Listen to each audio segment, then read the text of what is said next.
morning and welcome to our special coverage of the Russian invasion of Ukraine. I'm Ladi Akiriduluale. The headlines. Russia vows to expand relations with North Korea, even as it warns it may cut ties with the United States.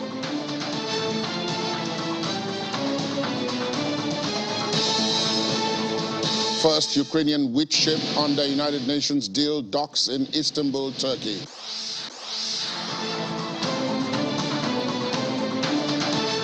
Plus, mayor of Zaporizhzhia says the risk of disaster at Ukraine's nuclear power plant there is increasing every day.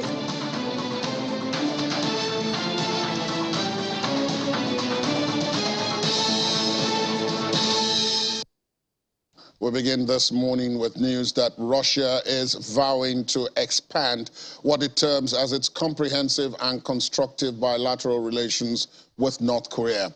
In a letter sent to his counterpart Kim Jong-un on Pyongyang's Liberation Day, President Vladimir Putin said the move would be in both countries' interests. In turn, Mr. Kim said friendship between both nations had been forged in World War II with victory over Japan, adding that their comradely friendship would grow stronger. According to a report by North Korean state media outlet KCNA, Mr. Putin said the expanded bilateral relations would conform with the interests of the two countries.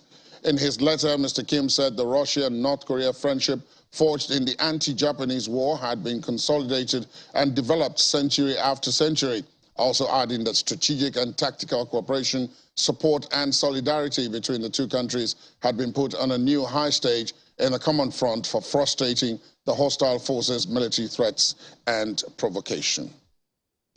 And while just as Russia wants to expand relations with North Korea, it is warning the United States that it may cut bilateral ties with America. A senior Russian official says Moscow has told Washington that if the U.S. Senate passes a law singling out Russia as the state sponsor of terrorism, diplomatic ties would be badly damaged and could even be broken off. Alexander Dachev, head of the Foreign Ministry's North American Department, was quoted as saying the U.S. influence in Ukraine had increased to the degree that Americans are increasingly becoming more and more a direct party in the conflict. The U.S. and Europe, where of being dragged directly into the war, have refused Ukraine's requests to establish a no-fly zone to help it protect its skies from Russian missiles and warplanes. The Joint Coordination Center based in the Turkish city of Istanbul says the first ship carrying Ukrainian wheat to be exported under a UN-brokered deal has arrived. The Belitz-flagged vessel is the first to carry wheat from Ukraine through the Black Sea since Russia's invasion. The Somovsky was loaded with 3,050 metric tons of wheat and had left Ukraine's port of Chornomorsk on Friday. Footage shows the ship crossing the Bosphorus Straits and docking there awaiting inspection. It is the first shipment of wheat from Ukraine, which along with Russia accounted for nearly a third of global wheat exports before February the 24th, when Moscow launched what it describes as a special military operation to demilitarize its neighbor. Meanwhile, a total of 18 ships have now departed from Ukraine over the past 2 weeks, following the deal with Russia to allow resumption of grain exports from Ukraine's Black Sea ports after they were stalled for 5 months due to the war. The agreement, brokered by the United Nations along with Turkey, was reached last month amidst fears that the loss of Ukrainian grain supplies would lead to severe food shortages and even outbreaks of famine in parts of the world. Speaking to journalists, officials from Ukraine, the UNHCR and the WFP thanked the Ukrainian people for the grains, adding that the shipments are going to be, quote, hugely important to many populations suffering great difficulties. This initiative was proposed by Secretary Guterres when he visited Kyiv, supported by the President of Ukraine, Volodymyr Zelensky, and we again very thankful to United Nations team and our colleagues from Turkey as a guarantor of Ukrainian Black Sea grain initiative. Hope that volumes, number of vessels will be increased in nearest weeks, and I hope that as a result of the initiative in September we will reach almost volumes which we had before the war. On behalf of the United Nations, we have to thank and admire the population of the Ukraine. This shipment, and WP will say more about it, is the first of, we hope, many shipments to come to countries that are suffering great difficulties. There are at least 5 who are already in famine-like conditions and another 20 that are on the what we call the watch list for famine. So these shipments are going to be hugely important to those populations.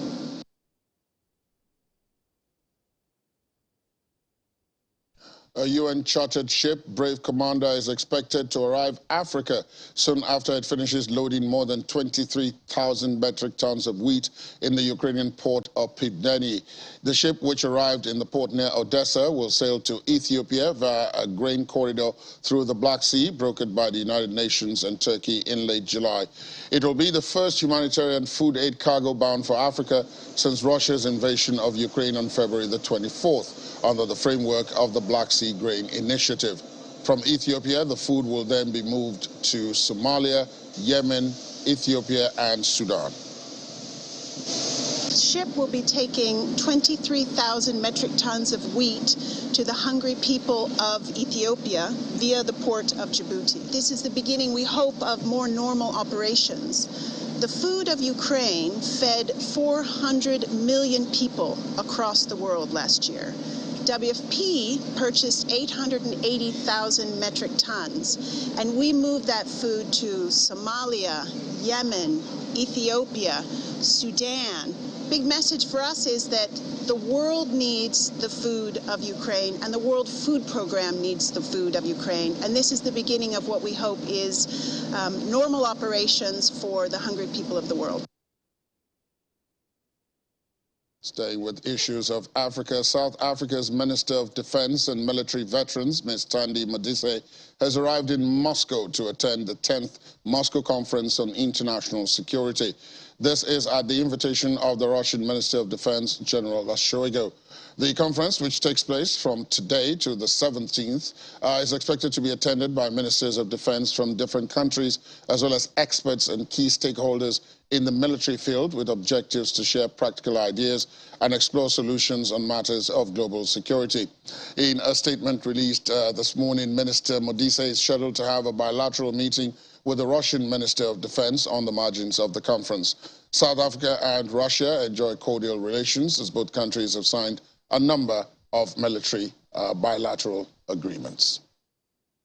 Let's talk now to activist, human rights activist, Olatunji Lanre-Barua, who joins us from our Abuja studios. Good morning to you. Thank you for your time this morning. I can't hear you. I don't have audio. I can't hear what you really cannot hear me? You're not able to hear me? I don't have audio. But can you hear me? Because I can hear you. Oh, okay. Okay, your voice is getting louder now. All right. Welcome. I said welcome and thank you for your time this morning. I'm struggling to hear. All right. Let me see if you will get the question. My first question is, what do you make of this aid shipment coming to Africa through Ethiopia to Sudan, Yemen, and the other countries that are in desperate need? Oh, okay. If I get your question correctly about the UN intervention, the agreement reached by the UN and Russia with Ukraine for grain supplies to Africa to solve food insecurity. If I get your question correctly, I think the news is exciting and it's a necessary step at this particular point in time if you consider the problems of food insecurity across the Horn of Africa at the moment. If you look at Ethiopia, even the numbers in Ethiopia alone are staggering, minus even the Tigrayan region. You have almost about 20 million people food insecure in Ethiopia. And we've had a running, very damaging and severe drought in Somalia. We've had Djibouti, we have Kenya suffering from droughts. That's probably about the worst drought in about 4 decades in the Horn of Africa. So this intervention, this truce that we have had as temporary is very necessary and very important at this stage to alleviate the suffering of people on the continent. And the other factor for this is also when you consider the fact that it's not just the Horn of Africa, it's the entire continent. There's food insecurity almost everywhere on the continent, and the over-reliance on Russia and Ukraine, especially for wheat supply to Africa. At least at the last count, more than 50 countries in Africa rely on Russia and Ukraine. That axis alone. And if you look at why we are in that box is also because the wheat trading system globally is dominated by Russia and Ukraine, and the EU and 7 countries account for about 90% of traded wheat globally. And Somalia alone takes about 90% of its wheat from Russia, Ukraine axis. And war in that region means that starvation is looming, or over that country. And the same with several other countries. Even Nigeria is, mildly affected by this. Not mildly, but we are not feeling the pinch like the North African countries that rely solely on wheat from Ukraine and Russia. And I'm talking about Libya, I'm talking about Egypt, I'm talking about Algeria and Tunisia. They depend on wheat from that region. So that's a whole lot of issues on its own. So when you talk food insecurity now, you are talking about wheat, you're talking about maize, you're talking about cooking oil. And, the coincidental thing is that sunflower oil, about 60% of global supply also comes from Russia and Ukraine. And if you take that out of the global market, you are going to cause a supply problem, which will put pressure on demand and will skyrocket prices. And so that's one of the issues we're having. And when you have low disposable income on the continent, people with high unemployment and high poverty rates in the African continent especially, we are at the receiving end of this. I think all of us can sit back now and say, well, maybe we underestimated the importance of the 2 countries at the center of this crisis to the global food supply chain. There are issues even before the war, and there will be issues even after the war. And because those issues are very fundamental, it will take a whole lot of time to analyze them. You have to talk about, their supply chain crisis. You talk about the concentrated, international market for grains, which is in that region. If you don't disaggregate that, you are going to continue to have problems. So there are a lot of issues. If you look at Nigeria, you look at food insecurity in Nigeria, you are also going to look at what's happening in the Northeast and the North Central, where the places are traditional food baskets of Nigeria. And you have conflict displacement causing farmers to... There is something in all of what you've said which I caught, which is that a lot of these circumstances have been made worse by events that preceded the war in Ukraine. There are a lot of internally and externally displaced people on the African continent. The countries you've mentioned, Somalia, Ethiopia, Yemen, and so on. All these countries have one form or the other of very serious conflict that predated the one in Ukraine. So a lot of their populations are in trouble, not only because they cannot produce anything, but because they are not even at home. Most of them are in camps or they are on the road trying to move from one safe zone to another. If we don't deal with that in terms of helping to secure our food security, secure humanity, how much food security can we have? If people can't go to their farms, if conflict is in many of the African countries, if we start counting one after the other, we can say about 30 to 35% of the countries in Africa have one form of conflict or the other, whether it's low-level or high-level conflict. Yeah, that's a very important factor, and it's glaring in the crisis, especially around food prices in Nigeria. We have a protest in Sierra Leone recently. We've had protests in Ghana. We've had protests in several countries in the West African region. And these protests are going to continue, especially some of the pressures are put on prices by the challenges we have with the international price of crude oil, which indirectly affects, the cost of bringing goods to the market for farmers, and then it creates also access problem for a lot of people. And you have a lot of damages, especially within the continent. We don't have the right technologies for our farming. Our farming techniques are still predated and outdated totally. So, even if we take out the Ukraine-Russia war right now, we are still going to have challenges. The challenges are real for us. There's a soaring cost in international logistics, and that has gone up by over 1,000%. Pre-Ukraine-Russia war, in fact, pre-COVID, it was about $1,500 to move a 40-foot container from China to, let's say, to Lagos. But if you do that now, you're talking about over $10,000, and that's huge. And you are going to look at the cost of what you have even inside the container. So the costs are passed down. And, people have criticized, different... we have to look at how do we solve our home food insecurity on the continent. There's a global concern generally, and I understand that, but we are pressured around us here. How do we solve it? If we don't localize the production, if we don't localize production of some of these things, we have farmland. If you don't recharge, there are environmental concerns.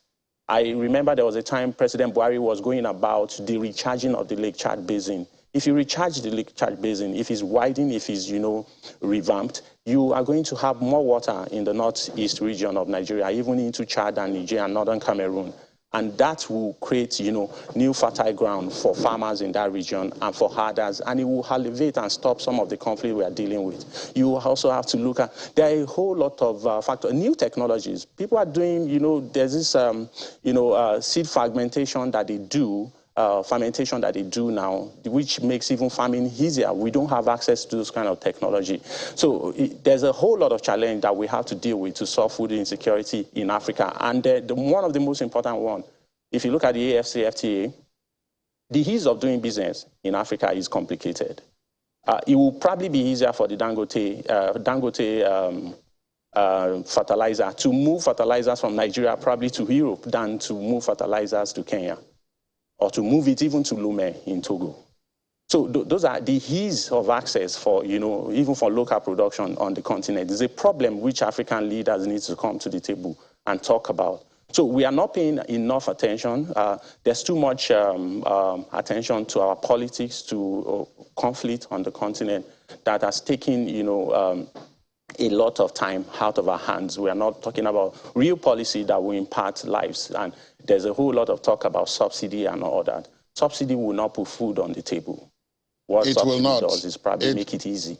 But it will not put food on the table. Yeah. But I must let me take you to the conflict itself, because one of the things you said in your answer to the first question was that we needed to disaggregate the concentration of the wheat, the grain supply from Russia and Ukraine, that because one of the things this conflict has showed is how important strategically these two countries were. Most people didn't know just how important they were in many of these respects until this happened.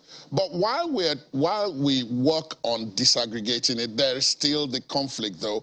And many people would have thought that, and I'm going to ask you, that why is it so difficult to extend this grain deal, which is supposed to be for 120 days? That's 4 months. We're well into its third week now. Why is it so difficult to extend that to the conflict itself with a view to, halting the military battles while negotiations go on to find some kind of more lasting peace? The politics are different. The tactical outcomes everybody expects are also different. If you look at Russia, in trying to appease its African allies, Russia has been trying to, make appeasement tours across the continent. And in trying to do that, you want to, what do you call it, make this is a peace offering. I will allow grains to move out so that people don't starve to death, especially in where they are most needed on the continent of Africa. And that's part of the strategy, because you have to look at Africa in the mix of this particular negotiation by Russia. Russia looked at that we don't want to turn the continent against us. And you have to look at, Ukraine wants to reclaim its territories from Russia. look at Ukraine, for instance. The food baskets in Ukraine are the Zaporizhzhia, Dnipro, Kharkiv, Donetsk, Luhansk, Odessa. Those are the places where the most intense battles are happening. And we are not even talking about, they can't even harvest what has been produced from last, farming season. It's what we are even talking about. The grains are stocked in Ukraine are probably about 25 million tons from the previous harvest. And we have only been able to move about 400,000 to 450,000 in the last 10 days or 12 days. So you're talking about hundreds of ships moving in and out of Ukraine. I don't know how much we'll be able to get out of there to, allay some of the problems with food prices globally. But when a lot of people still don't understand this. When you look at wheat and, maize, you have to look at the regular conflicts you have on your table. You have to look at the things, that will feed our children. Most of the base elements from this come from wheat and maize, majorly. And you look at cooking oil. Those are gross, they are affected, and it is causing a lot of issues. So, but back to, what you are talking about, that how do we extend these truths probably to the conflict itself? There are different strategic outcomes. The UN is involved in these truths. We want food to the rest of the world. And then food insecurity and the conflict and the crisis that it is, the protests are coming all over in different parts. Even in the UK, there were protests over food prices, soaring prices. The Biden administration is gradually become more unpopular in the US because of soaring prices. So how do you solve that? The UN needs to preserve democracy across the world. And by doing that, you need to, okay, let's even get food to people who need food. And then we'll come back to this conflict and see how can we, are we going to be able to persuade Russia to retreat from where it has gotten into, from Luhansk and Donetsk right now, to give up Crimea, because Ukraine has launched an attack on the air bases in Crimea. So how are you going to do that? Because everybody, it's going to be complicated. It's going to drag on for a while. And then you have new weapons flowing into Ukraine, and even more long-range weapons are coming to the Ukrainian army. They are more pumped up right now, thinking they can reclaim most of the territories that the Russians have taken from them. And they are making a lot of inroads. And the Russians are not going to, look back. They have taken huge losses, and they felt it probably would have been easier. But for strategic outcome for Russia will be like, if we lose this, we are going to lose face. And we are going to lose our eminent place in global politics. Indeed, indeed. Olatunji Lanre-Barua, a lot, as you said, to unpack. This is an ongoing conversation. One can only hope that those involved move fairly quickly to reach some kind of accommodation. But thank you for your time this morning.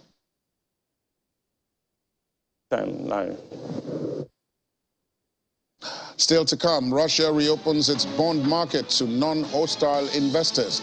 Please join us again.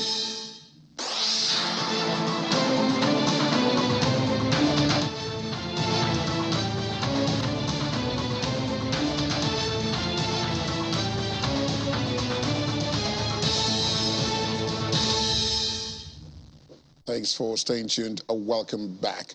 Moscow and Kiev continue to trade blames for the shelling of Enerhodar city in Zaporizhzhia, where the nuclear power station is located. Russian media reports that Ukrainian armed forces shelled the city twice on Sunday. The first shelling occurred in an area near a school and a kindergarten, leaving one civilian dead, and the second one caused a grass fire near the Zaporizhzhia nuclear station.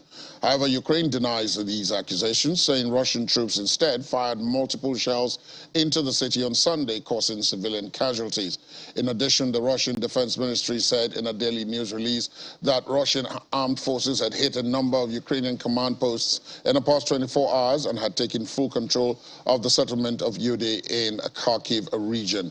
The ministry also said that by using high-precision weapons, the Russian Air Force had struck the Ukrainian military's 66th and 63rd Mechanized Brigades in the Donetsk and Kherson regions, respectively. Meanwhile, over the weekend, at least 3 people were killed and 11 others wounded after Russian rockets hit Kramatorsk. Local officials said the strike damaged 62 buildings. Local resident Valentina, who was injured, surveyed the damage to her house. She said she had been deafened by the blast, which injured her eye and also wounded her pet dog. Almost 200 kilometers to the northeast, 2 Russian rockets hit Kharkiv, leaving no casualties, but causing buildings, cars and trolley buses to be damaged. And that's according to Ole Sinehubov, head of the region's military administration. Russia has repeatedly denied targeting civilian areas, despite mounting evidence that its missiles have sometimes hit residential areas across the country. Kiev and the West have cast the conflict as an unprovoked attempt to reconquer a country that broke free of Moscow's rule with the breakup of the Soviet Union in 1991. And Ukraine says it is targeting Russian soldiers who shoot at an occupied nuclear power plant in the south of the country or use it as a base to shoot from. President Volodymyr Zelensky, in his daily nationwide address, said every Russian soldier who either shoots at the plant or shoots using the plant as cover must understand that he becomes a special target for the intelligence agents, special services, and the army. Ukraine and Russia have continued to trade accusations over multiple recent incidents of shelling at the Zaporizhzhia facility, which is Europe's largest nuclear power plant. Let's talk now to Stephen Hayes, former president of the American Center for International Leadership, who joins us from New Brunswick in Canada. Good morning, Stephen. How are you? Good morning. I'm fine. It's good to see you again. Indeed, it is good to see you as well. We are still talking about this conflict more than 6 months down. Are you surprised? Initially, yes, I'm surprised. I thought, like a lot of people, the popular wisdom that Russia would come in, win fairly quickly. That simply hasn't been the case. And yes, so I'm surprised. I think a lot of other people were surprised. And I think we're in for a longer term conflict. Well, the conflict, that's the conflict in Ukraine, seems to have spawned several other, I don't know whether to call them mini conflicts or not. We had the kerfuffle over Nancy Pelosi's visit to Taiwan and China's extremely angry response. And as we speak now, there is a second congressional delegation in Taipei. That is going on one hand. On the other hand, you have the United States promising to participate in military exercises with India on the border with China in mid-October. That is also going on the other hand. Are we biting off more than we can chew with all of this? And is this another case of poking the bear? Yeah, I would say, or waving the red cape in front of the bull. That's my concern as well. I think that there's a call for greater wisdom. I'm not saying that we back down on China or any other area. It's just that there's still a need for, and I think there's room for civility and recognizing history particularly between China and the U.S. Yes, I think it's important to underline the democracy of Taiwan, but at the same time, we have had a historic agreement, and I think we need to take care of how we treat that. And I think this has been the Biden position. The Biden administration has frankly discouraged people, including Nancy Pelosi, to not go to Taiwan. And in fact, we have our own problems in the U.S. There's not a unified stance on much of anything here in the United States now. Let's look at that, shall we? When I asked the question, are we biting off more than we can chew? Part of what I was addressing is that you've got the war in Ukraine, which is ongoing, and America is backing Kiev. There are people who are backing Moscow, although they're not coming out publicly to say so. And now this morning we hear that the Russians and the North Koreans are improving bilateral ties. Both of these countries have nuclear weapons. So on a broader stage, are we again looking at something else that while the war in Ukraine is going on, we may have taken our eyes off several other balls? Well, I don't think that the news of North Korea and Russia looking at closer relations should be a surprise at all. They've historically, the greatest ally of North Korea has been historically the Soviet Union, and now I think Russia again. So they've just simply renewed what historically has been their primary ally, at least the North Koreans. So this is not something that should be terribly alarming. Certainly, it's always a concern that when you have people allied with one another for the sake of conflict, then that's a concern. But it shouldn't be a surprise in any way regarding North Korea. I think the other areas are certainly of greater concern right now. But North Korea is not a surprise at all. Let's come to the other big piece of news that we've been reporting on, which, if handled wrongly, could have worldwide implications, and that's this accusations and counter-accusations about who is shelling, who is attacking, who is shooting from that nuclear power plant in Zaporizhzhia, which is the largest in Europe. Many people harken back to 1986, and not too far away from that site, where you had the Chernobyl nuclear disaster and all the aftermath of it. Are we supposed to let this just go on? What can be done to safeguard that facility, even if the larger conflict is not immediately halted? Well, any war is also a propaganda war, so it's also hard to know really who's shelling who. But common sense would say that the Ukrainians aren't interested in shelling their own nuclear power plant, particularly since the Ukraine was the primary country that suffered under the Chernobyl. The one good thing about this particular plant, it's not built in the same way that the Chernobyl plant is, and it has many safeguards. But if shells are hitting the plant, then it doesn't matter how many safeguards you have, eventually you're going to have a major problem. So yes, we should be very concerned about that. The Russians have not allowed an international commission from the U.S., from the UN, I should say, to inspect the plant.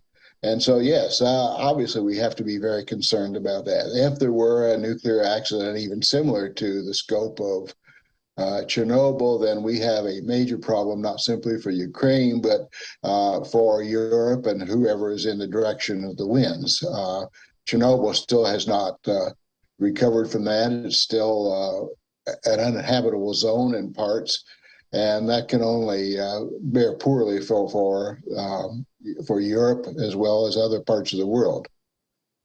I could imagine you having a slow chuckle a bit of time back when first you had Sergei Lavrov, and then you had Emmanuel Macron, and then you had Antony Blinken, all on the African continent, one after the other, and all of this having to do with this conflict. And I asked myself, I said, what would Stephen think about all of this? Suddenly Africa appears to be a beautiful bride, but how is this to be handled?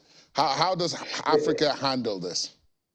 It's predictable in some ways. It's disappointing to me that it's taken so long for the Secretary of State to get to Africa, and to say it has nothing to do with Russia, I'm highly skeptical.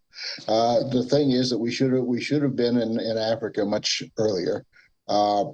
In fact, we should have been much earlier, long before this administration, and certainly the Trump administration showed no interest whatsoever in Africa. So at least we're there. I think African leaders tend to be fairly worldly. I think they understand quite well what's going on, and I think you listen, you look at where there are advantages for Africa, and have to operate in various national interests. Again, I make no secret, as an American, I would like to see the U.S. Much more active in Africa, and certainly I think the basic beliefs are important. So I think I understand the skepticism of Africa. I think I understand the need for balance and policy to the rest of the world, and so I think Africa's got to make some difficult choices. I think pressure will increase. Your previous speaker, as you interviewed, talked about the grain going out of Russia and Ukraine to particularly Russian allies. I understand that, but I think grain getting anywhere to Africa is important right now. But let me ask you this before we end this morning's conversation. Is there a risk, though, with your knowledge of Africa, is there a risk, though, that in spite of what you just said now, there's a risk that we again will have a carving off or a carving up of spheres of influence on the African continent for these big powers, France, the United States, and Russia? I think it's always ongoing, frankly. So certainly into the Cold War, there's absolutely that risk. I think the difference is now that African leadership is a little more aligned with one another, frankly. And so I think that they're in a stronger position than they were in the Cold War. But yes, there's going to be all those, because each country will look for its own advantages. That's just the nature of global societies. And I think Africa, though, is in a little better position, a little stronger position to make their own choices than they were, say, during the Cold War. One can only wait and see how all of this pans out. And I know that you will be very, very interested in seeing how it pans out, Stephen. But thank you so much for your time this morning. It's been a pleasure seeing you again and having this conversation. Same here. Thank you very much. Stephen Hayes, former president of the American Center for International Leadership. The Moscow Exchange will be partially reopened to foreign investors from today after a nearly 6-month suspension during the Ukraine war. It says only investors from countries that are not hostile will be allowed to trade bonds. The move excludes many of Russia's largest investors that have imposed sanctions on its economy. Russia had sealed off its markets in February to restrict money from leaving the country during the war. In a statement, the Moscow Exchange said it would be reopening its bond market to non-resident clients from countries that are not hostile, as well as non-residents whose ultimate beneficiaries are Russian legal entities or individuals. China and Turkey are likely to be amongst these nations, as they have not imposed sanctions on Russia.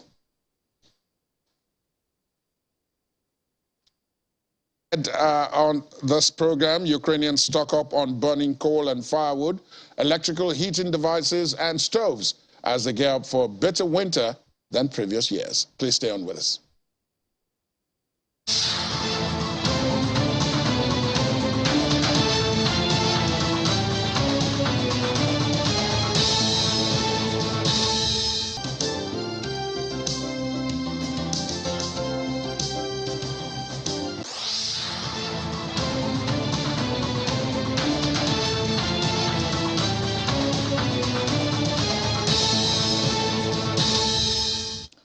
Thanks for staying tuned. The International Atomic Energy Agency, which is seeking to inspect the nuclear power plant in Zaporizhzhia, has warned of a disaster unless the fighting stops. Nuclear experts fear warfare might damage the plant's spent fuel pools or the reactors. A spokesman for the UN Secretary General, Stefan Dujarric, said at a press conference that all parties are intensively focused on relevant matters concerning a possible International Atomic Energy Agency mission to the Zaporizhzhia power plant. In response to the confusion about the still unset schedule of the mission, Mr. Dujarric noted that there are safety issues that needed to be ironed out. Organizing a mission of, international civil servants into a conflict zone where the front lines are often murky, so there is issue of safety. I mean, there are all sorts of other issues that have to be worked out, and it takes time. From what we know, I mean, everybody's intensively focused on making this happen. The mayor of Zaporizhzhia city, in the meantime, says the risk of disaster at Ukraine's nuclear power plant occupied by Russian troops is, quote, increasing every day. Europe's largest power plant was seized by Russian soldiers in the opening days of the invasion of Ukraine and has remained on the front line ever since. Mayor Dmytro Orlov says what is happening there is outright nuclear terrorism from the city of Zaporizhzhia, which remains under Ukrainian control. According to him, it can end unpredictably at any moment, and adds that the situation is hazardous. And what causes the most concern is that there is no de-escalation process. Let's talk to Laddie Williams of our business desk this morning. Morning, Laddie. Morning. Let's look at this. We've spoken enough about the power plant, but right. Bonds. We can now trade in bonds in Russia. Yeah. If you had bonds pre-February, that is. Exactly. And you're not from a hostile country. Yeah, we still have the whole friendly, unfriendly matter going on there in Russia. But, we know how, they had to stop, those bonds from trading because at the end of the day, people were trying to offload, most of those bonds once Russia invaded Ukraine. And, yes. we saw those sanctions being, hipped on Russia. And interestingly, the Wall Street, too, has opened a trade for Russian bonds this morning. And all of that to allow, some of the investors actually offload, some of these bonds because they're perceived toxic, at this time. And the Moscow Exchange, too, is also going to allow, friendly nations to, trade on some of their assets on the Moscow Exchange. So at the end of the day, these controls are still there. There's still limitations to what you can do with your assets, listed on that exchange. And the sanctions, are still biting. And at the end of the day, investors need to be allowed to, do what they have to do. If you're offloading, if you want to take more risk and buy, because there are many investors that like to buy when the market is afraid. Some like to buy and sell, when there's greed. But this is a time for some of them to actually, that love risk, to actually say, you know what, I'm going to buy some of that, Russian bond and maybe at some point make a profit. Now, oil prices, which is something that always concerns us here. Yeah. Oil prices drop.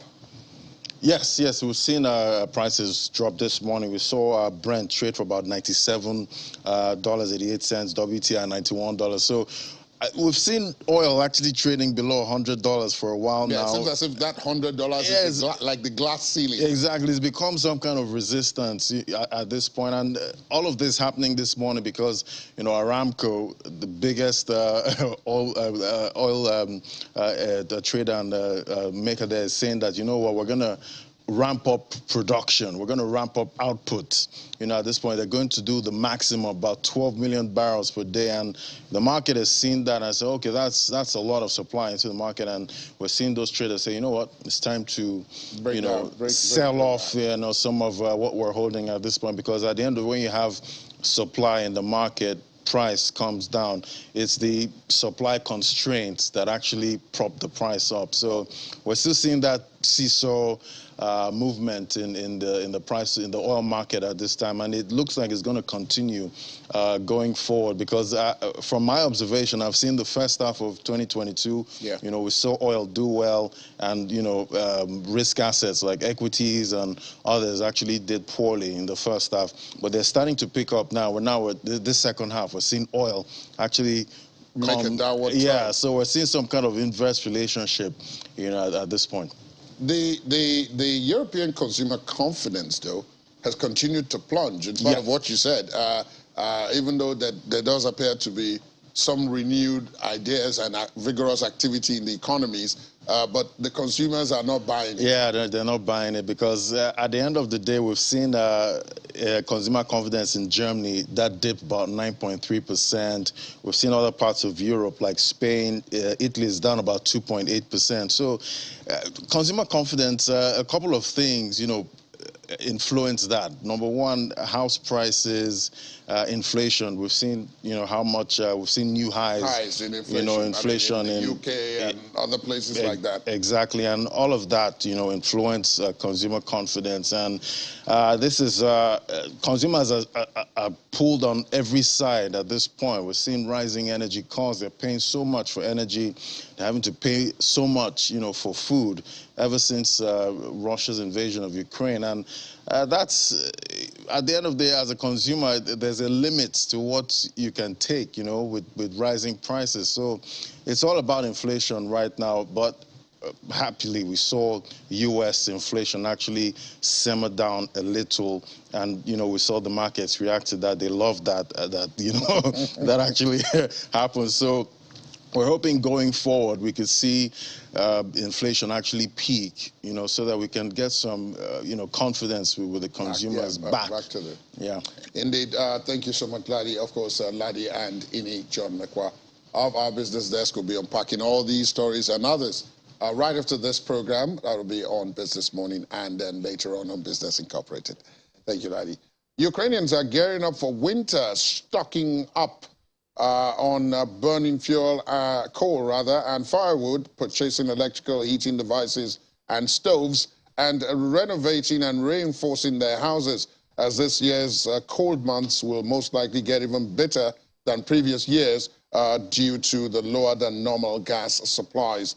Although the winter heating season will not arrive until October, residents have started cutting logs and chopping them into firewood to be stashed. This year has seen the price of solid fuel rising almost every day in Ukraine, which according to latest data is only 60% ready in gas reserves for the heating season, far lower than the average 80% in previous years. The country is now faced with the double tasks of ramping up its gas reserves and securing all its current supplies for winter, given the ongoing military crisis. Let's take some sports news emanating from this war. Russian chess grandmaster Sergei Rodriguin has been presented with the Order of Merit to the Fatherland for his services to his country. Karyakin is currently banned from international competition by chess authorities for his vocal stance in support of Russian President Vladimir Putin and the military campaign in Ukraine. Karyakin was presented with his award by Russian Sports Minister Oleg Machitsin at a special ceremony to mark Athletes' Day in Russia. Karyakin was awarded the second class of the honor, while other Russian athletes, such as three-time Olympic champion skier Alexander Bolshinov, were also celebrated.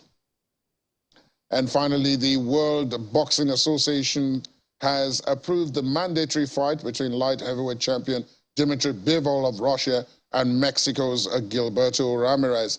The WBA had excluded Russian boxers from all rating lists and also banned them from title bouts owing to the country's invasion of Ukraine.